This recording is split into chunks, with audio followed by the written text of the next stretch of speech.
হাবিব ভাইয়ের কাছে আমি যাই। আমরা আসলে যেই সংসদ দেখছি সেখানে সংখ্যাগরিষ্ঠতার ভিত্তিতে বিএনপি সরকার গঠন করেছে এবং সেখানে জুলাই সনদ নিয়ে তারা বলেছেন যে যারা ঐক্যমত হয়েছে যে এই বিষয়গুলোতে সেগুলো তারা বাস্তবায়ন করবেন এবং ভিন্নতার জায়গাগুলো নিয়েও সেই সময় থেকেও কথা ছিল যে যারা জনগণের ম্যান্ডেট পেয়ে আসবে তারা তাদের মতো করে সেই নোট অফ ডিসেন্টগুলোর সমাধান করবে বা তারা ভূমিকা রাখবে। সেই বিষয়ে আপনার কি মতামতটা কি যদি আপনি একটু বলেন যে ভিন্নমত এবং ঐক্যমত এই দুয়ের গতিপথ কোথায় হবে? আচ্ছা, আমি আগে আমার অনেক লম্বা এতটুকু ছোট ভাইয়ের উত্তরটা দিই।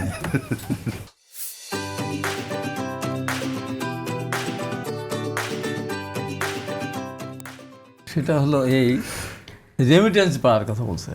জি, আমরা উত্তরের মাঝে আমাদের মানে জনগণও যা জানতে চায়, দর্শকরা যা জানতে চায় সেগুলো আমরা আমি আপনারটা রেমিটেন্স পাওয়ার কারণ হলো যখন আন্দোলন চলছিল আমি কতবার টকশোতে যতদিন বাইরে ছিলাম যে রেমিটেন্স আপনার পাঠাবেন না, যতটুকু না পাঠালে আপনার সংসার চলবে না, ততটুকু পাঠান না, লোন করেন পাঠাবেন না, এই সরকারের হাসপাতালে গুলি কেনা টাকা দিবেন না।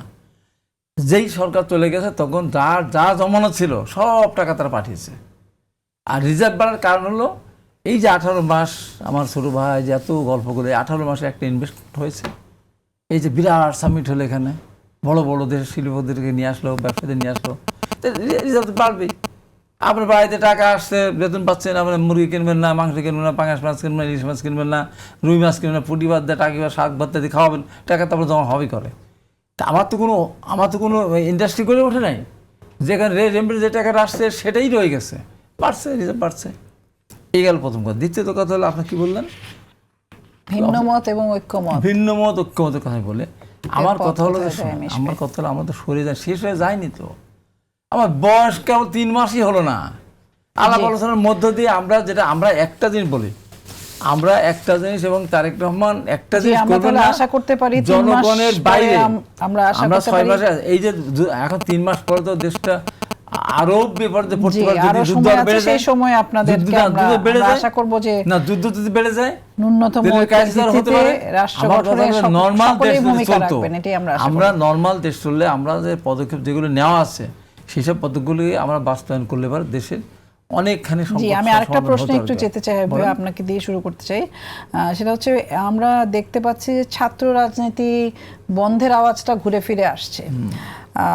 আমরা যখন ডাকসু ইলেকশন হলো বা ছাত্র সংসদগুলোর ইলেকশন হচ্ছিল তখনও আমরা দেখছিলাম যে বিভিন্ন ক্যাম্পাসে এই আওয়াজটা উঠছিল এবং দেখা গেছে সাধারণের নাম করে অনেক দল কাজ করেছে কিন্তু আসলে রাজনীতি বন্ধের কথা বলছে। যেমন সাম্প্রতিক সময় আমরা দেখলাম যে ইডেন কলেজে বলা হচ্ছে ইডেন কলেজে রাজনীতি থাকবে না বা রাজনীতি মুক্ত ক্যাম্পাস, ব্যানার পুড়িয়ে দেওয়া হচ্ছে, এই ধরনের একটা পরিবেশ। আপনি কি মনে করেন আসলে রাজনীতি বন্ধ করার দাবি যখন আমরা একটা মানে একটা ফ্যাসিবাদী শাসনের পরে আমরা নতুনভাবে রাষ্ট্র গঠনের জায়গায় আসছি এবং আমরা আশা করি যে বাংলাদেশের যেই তরুণরা আগে বিদেশমুখী ছিল তারা এখন দেশ নিয়ে ভাবছে, সেই সময় রাজনীতি বন্ধের, ছাত্র রাজনীতি বন্ধের বিষয়টাকে দাবি আসছে, এটাকে আপনি কিভাবে দেখেন? এটা একবার অশুভ একটা ব্যাপার। বাংলাদেশের ছাত্র রাজনীতি বন্ধ করার কথা যদি বলে এটা দেশের শত্রু, জাতির শত্রু, গণতন্ত্রের শত্রু, আগামী দিনের বাংলাদেশের উন্নয়নের শত্রু।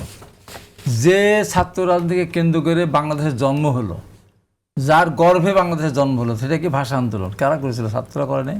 ছাত্র রাজনীতি ছিল না? আর 62-র শিক্ষা কমিশনের মধ্যখানে শিক্ষা কমিশনকে মধ্যখানে পরে হামিদুর রহমান শিক্ষা কমিশন রিপোর্ট বাজে কারা আন্দোলন করেছিল? 54 সালে মুসলিমের বিরুদ্ধে বা ভোট কারা করেছিল? শুধু গণঅভ্যুত্থানে ছাত্ররা আন্দোলন জীবন দেয়নি, কে রাজপথে ছিল না তারা? 70-এ নির্বাচনে ছাত্ররা প্রচারণা চালিয়েছিল, 71-এ মুক্তিযুদ্ধ তারা গিয়েছিল, 90-এ আমরা ছাত্র আন্দোলন করেছি, 24 সালে ছাত্র রাজনীতি বন্ধ ছিল। এখন কেন এসে কথাটা আসবে যে ছাত্র বন্ধ করতে হবে?